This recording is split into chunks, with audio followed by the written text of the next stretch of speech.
Hello guys, welcome to Rohit edu a bright initiative.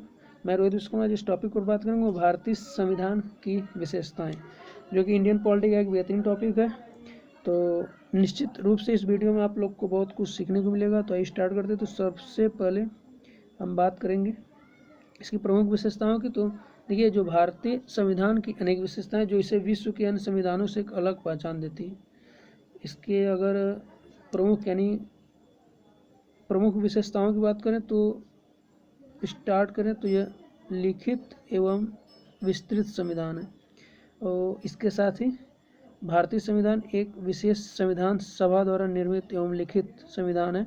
यानी यह संविधान एक संविधान सभा द्वारा निर्मित और लिखित संविधान। इस दृष्टिकोण से भारतीय संविधान अमेरिकी संविधान के समतुल्य। अगर बात करें तो मूल संविधान में एक प्रस्तावना, 395 अनुच्छेद, 22 भाग और 8 अनुसूचियां थीं। लेकिन इस टाइम वर्तमान समय में इसमें एक प्रस्तावना, 465 अनुच्छेद, जिसकी संख्या 395 ही है, उसमें संशोधन होने के कारण 465 हो गए, और 25 भाग जिसकी संख्या 22 थी।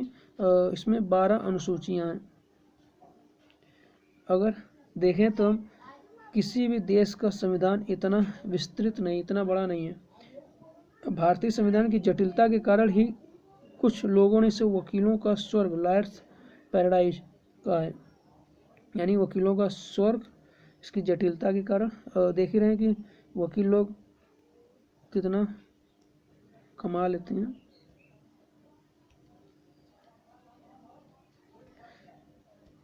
इसकी एक अन्य विशेषता अगर देखें तो एक संविधान की प्रस्तावना ही है। जो भारतीय संविधान का प्रारंभ एक उत्कृष्ट प्रस्तावना से होता है, जिसमें जनता की भावनाएं और आकांक्षाएं मुख्य रूप से समाविष्ट हैं। और संविधान निर्माताओं के विचारों को जानने के लिए प्रस्तावना एक कुंजी की तरह कार्य करता है। यानी कि आपको अगर संविधान के जो संविधान निर्माता थे उनके अगर विचारों को जानना है तो यह एक तरह से कुंजी की तरह कार्य करता है। यानी कि अगर आपको उनके निर्माताओं के विचारों को जानना है तो आप इसको एक बार पढ़ लीजिए। इसमें आपको उनके जो मोटो थे वो पता चल जाएगा। तो आगे देखें तो देखिए, इसकी एक और विशेषता है संप्रभुता संपन्न राज।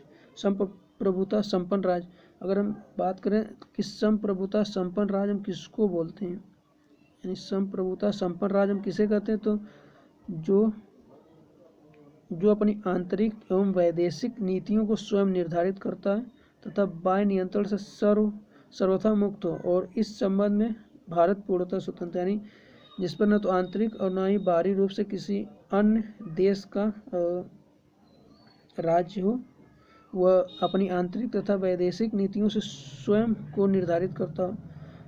अगर आगे देखें तो भारत की संप्रभुता किसी विदेशी सत्ता में नहीं है, और अपितु भारत की जनता में ही नहीं थी। यानी इसकी जो संप्रभुता है वह किसी विदेशी सत्ता में न होकर के भारत की जनता में नहीं थी। यद्यपि भारत आज़ादी के बाद भी, जो भारत है आज़ादी के बाद भी राष्ट्रमंडल और संयुक्त राष्ट्र संघ UNO का एक सदस्य, लेकिन उसकी यह सदस्यता अपनी इच्छा अनुसार पर है, यह किसी के दबाव में नहीं है। और आगे देखें तो इसकी एक विशेषता यह भी है, लोकतंत्रात्मक गणराज्य। तो अगर इसमें देखें तो लोकतंत्रात्मक गणराज्य का किस शब्द का अर्थ, यह डेमोक्रेटिक शब्द का अर्थ यह है कि भारत में प्रतिनिधि मूलक प्रजातंत्र की स्थापना की गई। यानी कि शब्द का अर्थ यह है कि भारत में प्रतिनिधि मूलक प्रजातंत्र की स्थापना की गई। यानी भारत एक लोकतंत्रात्मक गणराज्य है, अर्थात भारत का शासन भारतीय जनता द्वारा निर्वाचित प्रतिनिधि ही संचालित करेंगे। जैसा कि ब्रिटेन में, उस तरह यहाँ पर आनुवांशिक व्यक्ति नहीं होगा। गणराज्य की बात करें तो गणराज्य से आशय यह है कि राज्य के सभी नागरिकों को अपनी योग्यता अनुसार सभी छोटे बड़े पदों पर पहुंचने का अधिकार है। यानी गणराज्य रिपब्लिक से आशय है कि राज्य के सभी नागरिकों को अपनी योग्यता अनुसार अब सभी छोटे बड़े पदों पर पहुंचने का अधिकार है। अब देखिए इसकी एक और विशेषता, संसदीय सरकार। देखिए संविधान में संसदीय प्रणाली पार्लियामेंट्री सिस्टम का शासन प्रावधान है जो वेस्टमिंस्टर मॉडल इंग्लैंड पर आधारित है। यदि आपको एग्जाम में पूछे कि किस मॉडल पर आधारित, तो वेस्टमिंस्टर मॉडल इंग्लैंड। और इस प्रणाली में वास्तविक कार्यपालिका शक्ति जनता के निर्वाचित प्रतिनिधि मंत्रिपरिषद में निहित होती है, यानी कि जो कार्यपालिका शक्ति होती है वो जो जनता जिसको निर्वाचित करती है उस प्रतिनिधि यानी मंत्री परिषद में निहित होती है, और मंत्रिपरिषद का मुख्य प्रधानमंत्री होता है और यह सामूहिक रूप से संसद के प्रति उत्तरदायी होता है। और यद्यपि संविधान के अनुसार समस्त कार्यपालिका शक्ति राष्ट्रपति में निहित होती है, किंतु राष्ट्रपति इस शक्ति का प्रयोग मंत्रिपरिषद की सलाह पर करता है, यानी कि जो राष्ट्रपति है इस शक्ति का प्रयोग हमेशा मंत्रिपरिषद की सलाह पर करेगा या अपने से कोई, यानी कि जो भी डिसीजन लेगा वो मंत्रिपरिषद जो उसकी होगी उसी की सलाह पर यह कार्य करेगा। और आगे देखें, इसकी अगर अन्य विशेषताओं की बात करें तो इसकी अन्य विशेषताएं, पहले तो मूल अधिकार जो भाग 3 और जो लिया गया अमेरिका से, तो देखिए भारतीय संविधान में भाग 3 में नागरिकों के मूल अधिकारों को शामिल किया गया है। यह देखा जाए तो भाग 3 में अमेरिका से लिया गया और लोकतांत्रिक शासन व्यवस्था में मूल अधिकारों की घोषणा संविधान की एक मुख्य विशेषता होती है। इन अगर देखें तो इन अधिकारों को संविधान में शामिल करने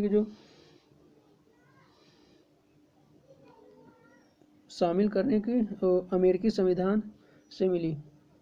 अगर हम आगे देखें तो राज्य की नीति निर्देशक तत्व जो कि आयरलैंड, इसको भाग 4 में रखा गया, भाग 4 में है जो कि आयरलैंड से लिया गया। अगर इसमें देखो तो यह जो हमारा राज्य की नीति निर्देशक तत्व तो यह भाग 4 में निहित है, जिसका पालन करना राज्य का कर्तव्य है। अगर देखें तो नीति निर्देशक तत्वों के माध्यम से देश में कल्याणकारी राज्य की स्थापना का प्रावधान किया गया है। अगर इस नीति निर्देशक तत्वों की अवधारणा को आयरलैंड से लिया गया। देखिए ग्रेनविल ऑस्टिन ने नीति निर्देशक तत्वों को संविधान की आत्मा कहा। अगर इसकी एक अन्य विशेषता की बात करें तो एकीकृत और स्वतंत्र न्यायपालिका, एकीकृत और स्वतंत्र न्यायपालिका, यानी जो भारत का संविधान वो एकीकृत एवं स्वतंत्र न्यायपालिका की स्थापना करता है। भारतीय न्यायपालिका की शीर्ष स्तर पर सर्वोच्च न्यायालय है। देखें तो राज्यों में उच्च न्यायालय एवं अधीनस्थ न्यायालय है। जो सर्वोच्च न्यायालय संघीय अदालत है जो संविधान एवं मौलिक अधिकारों की संरक्षक है। इसलिए संविधान में न्यायपालिका की स्वतंत्रता के लिए विशेष प्रावधान किए गए हैं। आगे देखें तो जो न्यायपालिका की स्वतंत्रता के लिए जो न्यायाधीशों की नियुक्ति, वेतन भत्ता एवं पद से हटाए जाने के संबंध में संविधान में स्पष्ट प्रावधान किए गए, जिससे सरकार उन पर दबाव नहीं डाल सकती। इसकी अगर अन्य विशेषता की बात करें तो वह संसदीय और न्यायिक सर्वोच्चता का समन्वय। तो इसमें देखें तो जो भारतीय संविधान में जो संसदीय सर्वोच्चता था, न्यायपालिका की सर्वोच्चता है, इसके बीच में एक अद्भुत समन्वय आपको देखने को मिलेगा। जो भारतीय संसद है, भारतीय संसद न तो इंग्लैंड के संसद की तरह सर्वोच्च है और न ही यहाँ की न्यायपालिका को अमेरिका की न्यायपालिका की तरह असीमित शक्तियाँ प्राप्त हैं। यानी न तो इंग्लैंड की तरह सर्वोच्च है और न ही अमेरिका की तरह इसको असीमित शक्तियाँ प्राप्त हैं। अगर आगे देखें तो जो संविधान कठोर और लचीलापन, जो संविधान है कठोर है भी है और लचीलापन है। अगर बात करें किस बेस पर कठोर और लचीलापन है, तो देखिए जो भारत का संविधान कठोर इसलिए है क्योंकि इसमें कुछ भागों में संशोधन करना अत्यंत कठिन है और इसके लिए एक विशेष प्रक्रिया का अनुसरण किया जाता है, जबकि अधिकांश भागों को संसद द्वारा साधारण बहुमत से संशोधित किया जा सकता है, जो कि संविधान के लचीलेपन को दर्शाता है। यानी हमारे संविधान में कुछ ऐसे संशोधन हुए हैं जिनके परिणाम स्वरूप तात्विक दृष्टि से संविधान की पुनर्रचना हो गई। इनमें विशेष उल्लेखनीय अगर देखा जाए तो 7वां, 42वां, 73वां और 74वां संविधान संशोधन, लेकिन अंतिम दो संशोधनों में क्रमशः भाग 9 और 9 से जोड़े गए हैं। जैसे जिसमें से अगर देखें तो पंचायत और नगर पालिका से संबंधित है। इसकी अगर अन्य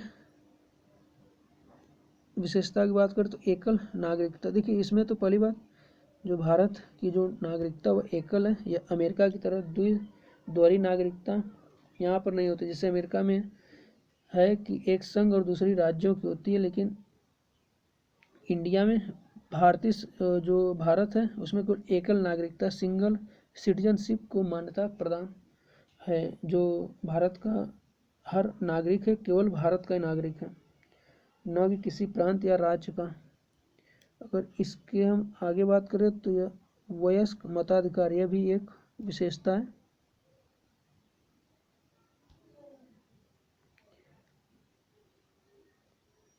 वयस्क मताधिकार,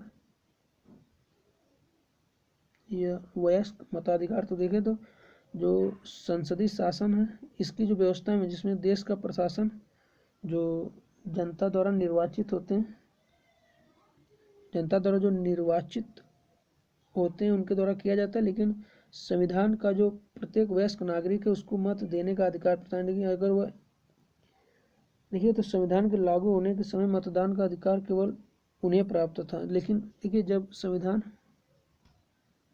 संविधान जब लागू हुआ था तो यह जो मतदान देने का अधिकार वह सब सिर्फ 21 वर्ष था, लेकिन इसको 61वें संविधान संशोधन 1989 के द्वारा मतदान की आयु 21 वर्ष से घटाकर 18 वर्ष कर दी गई। तो यह कब हुआ? तो यह हुआ था 61वें संविधान संशोधन 1989 के द्वारा। अगर हम आगे इसकी अन्य विशेषता की बात करें तो यह केंद्रोन्मुख संविधान, केंद्रोन्मुख संशोधन।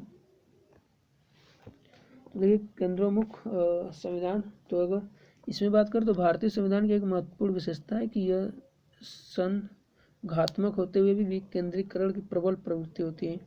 यानी जब आपातकालीन परिस्थितियों में जो संविधान पूर्णतः एकात्मक स्वरूप धारण कर लेता है, यानी कि जब आपातकालीन स्थिति आती तो जो संविधान में पूरा एकात्मक स्वरूप धारण कर लेता। अगर इसकी आगे बात करें तो पंथ निरपेक्ष की बात करें तो जो पंथ निरपेक्ष राज्य का आधारभूत सिद्धांत यह होता है कि राज्य की ओर से धार्मिक मामलों से तटस्थता की नीति का पालन किया जाए, यानी कि किसी भी विशिष्ट धर्म को बढ़ावा नहीं देगा।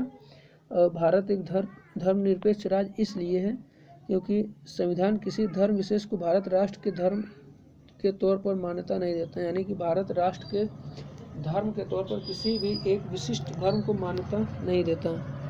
अगर देखें तो भारत में सभी धर्मों के आदर के साथ धर्मनिरपेक्षता के सकारात्मक पहलू को शामिल किया जाता है। इसकी अगर अन्य विशेषता की बात करें तो समाजवादी राज्य। देखिए समाजवादी राज्य की स्थापना जो संविधान का मुख्य उद्देश्य है, जिसका संकेत आपको मिल जाता है, सभी नागरिकों को आर्थिक न्याय, प्रतिष्ठा तथा अवसर की समानता दिलाने के संकल्प में मिलता है। यानी अगर बात करें तो समाजवादी जो शब्द है, यह जो समाजवादी शब्द है यह 42वें संविधान संशोधन 1976 42वें संविधान संशोधन 1976 के द्वारा जोड़ा गया था, जिसका उद्देश्य विभिन्न वर्गों में असमानता समाप्त करके आर्थिक एवं सामाजिक शोषण को समाप्त करना था। अगर आगे अन्य विशेषता की बात करें तो यह है मूल कर्तव्य। देखिए मूल कर्तव्य यानी यह भी 42वें संविधान संशोधन द्वारा संविधान में एक नया भाग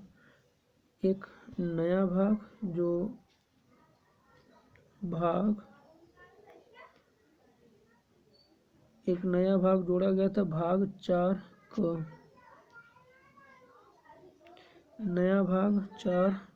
क। यानी मूल कर्तव्य का। और इसके साथ अनुच्छेद 51 क जोड़कर नागरिकों के मूल कर्तव्यों को शामिल किया गया। अगर इसकी अन्य विशेषता की बात करें तो अल्पसंख्यकों के हितों की रक्षा, यानी कि जो भारतीय संविधान है इस अर्थ में यह भी विशिष्ट है, यानी इस जो अल्पसंख्यकों के हितों की रक्षा में यानी अल्पसंख्यक समुदाय के हितों की सुरक्षा प्रदान की गई है। इसके लिए देखिए अनुच्छेद 19 में अल्पसंख्यकों की भाषा, लिपि एवं संस्कृति को बनाए रखने के लिए अनुच्छेद 30 के द्वारा शिक्षा संस्थानों की स्थापना व प्रशासन करने का अधिकार होगा। यानी अल्पसंख्यकों के लिए अपना जो अनुच्छेद 30 के द्वारा शिक्षा संस्थानों की स्थापना और प्रशासन करने का अधिकार होगा। अगर इसकी अन्य विशेषता की बात करें तो वह विधि का शासन, जिसमें से भारतीय संविधान जो विधि के शासन की स्थापना करता है। अगर इसके अंतर्गत देखें तो विधि के समक्ष सभी नागरिक समान हैं तथा राज्य के सभी अंग एवं प्राधिकारी विधि द्वारा नियमित एवं नियंत्रित होते हैं। यह तो रहा विधि का शासन। और इसकी एक अन्य विशेषता की बात करें तो त्रिस्तरीय शासन, त्रिस्तरीय शासन या विकेंद्रीय व्यवस्था, जो शक्तियों का विकेंद्रीकरण, यानी देखें तो शासन संचालन में सुगमता व पारदर्शिता हेतु 73वें और 74वें संविधान संशोधन के माध्यम से स्थानीय स्वशासन का उपबंध किया गया। बात करें तो 73वें और 74वें संविधान संशोधन के माध्यम से स्थानीय स्वशासन का उपबंध किया गया। इस प्रकार जो शक्ति थी वह केंद्र, राज्य और स्थानीय स्तर पर विभक्त हो गई, जो विश्व के अन्य संविधानों में नहीं है। यानी कि जो संविधान यानी जो शक्ति थी शासन व्यवस्था की वह 3 भागों में डिवाइड हो गई। पहला केंद्र, दूसरा राज्य, तीसरा